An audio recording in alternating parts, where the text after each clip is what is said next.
বাংলায় একটি কথা প্রচলিত রয়েছে, কিসের বার কিসের তিথি, আষাঢ়ের ৭ অম্বুবাচী। আষাঢ়ের ৭ তারিখ থেকে শুরু হয় অম্বুবাচী। জ্যোতিষশাস্ত্র মতে সূর্য যে বারে যে সময়ে মিথুন রাশিতে গমন করেন, ঠিক তার পরবর্তী বারেই সেই কালে পালিত হয় অম্বুবাচী। চলুন বন্ধুরা, আজকের ভিডিও অম্বুবাচী নিয়ে জেনে নিই। আর আমার এই পুরো ভিডিওটা দেখার জন্য আপনাদের কাছে অনুরোধ রইল, পুরো ভিডিওটি দেখবেন এবং চ্যানেলটিকে সাবস্ক্রাইব করে পাশে থাকবেন। তো চলুন প্রথমেই জানি 2025 সালে অম্বুবাচী কবে পড়েছে, তার দিনক্ষণই বা কী।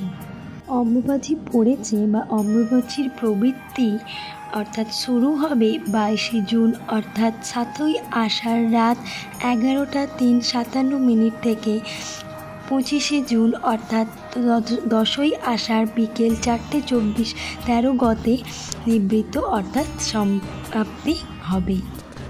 প্রতি বছর সূর্য আদ্রা নক্ষত্রের প্রথম পর্যায়ে অবস্থানকালে মিথুন রাশির 6°40' থেকে 10° পর্যন্ত সময় ধরিত্রী ঋতুমতী হন। এটি অম্বুবাচী নামে পরিচিত।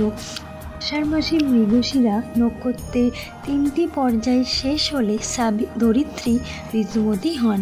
ধরিত্রী ঋতুমতী থাকার সময়কাল 3 দিন। অম্বুবাচী হল হিন্দু ধর্মের একটি গুরুত্বপূর্ণ বাৎসরিক উৎসব। এই উৎসবের সঙ্গে জড়িয়ে রয়েছে শাস্ত্রের নানা কাহিনী। চলুন জেনে নিই এর আরও একটা নাম আছে অমাবতী। ভারতের একাধিক স্থানে অম্বুবাচী উৎসব রজোৎসব নামেও পালিত হয়। এবার আসি অম্বুবাচীতে কোন কাজ করলে শুভ ফল মেলে।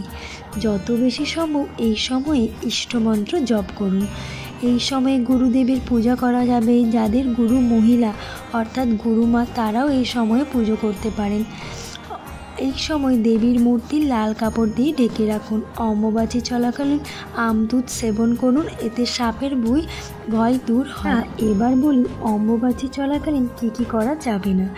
অম্বুবাচীর 3 দিন কোনো মাঙ্গলিক কাজ করা যাবে না, যেমন বিবাহ, পুজো, গৃহপ্রবেশ প্রভৃতি। অম্বুবাচীতে বৃক্ষরোপণ ও ভূমিকর্ষণ করা নিষিদ্ধ। এই সময়ে মন্ত্র সহকারে পুজো না করাই ভালো। কেবল ধূপ দীপ সহকারে ঠাকুর প্রণাম করবেন। এই সময় চাষ করতে নেই, বাড়ি বা জমি ক্রয় করতে নেই। এই সময় কোনোভাবেই সাপকে আঘাত করতে নেই। বিশেষ প্রয়োজন ছাড়া কোথাও যাতায়াত করা উচিত নয়। যে অম্বুবাচী চলাকালীন কেন আমদুধ খেতে হয়, মূলত যে কারণটি হলো বর্ষা মানে সাপের উপদ্রব, আর তাই অনেকেই মনে করেন এই সময় দুধ আম খেলে দেবী তুষ্ট হন, ফলে সাপের ভয় থাকে না। আর তাই অম্বুবাচী শেষ হলে প্রথমেই ঠাকুরকে নিবেদন করুন এই দুধ আম। তো সেই কারণে এই 3 দিন যে কোনো একটা দিন আম দুধ অবশ্যই খাবেন। আম ও দুধের উপকারিতা একাধিক। যে কোনো রকম সংক্রমণ, প্রদাহ, ক্যান্সার ঠেকাতে, হজম শক্তি বাড়াতে, দৃষ্টিশক্তি ভালো রাখতে, লিভারের সমস্যায় ভালো কাজ করে। কামাখ্যা মন্দিরে অম্বুবাচী।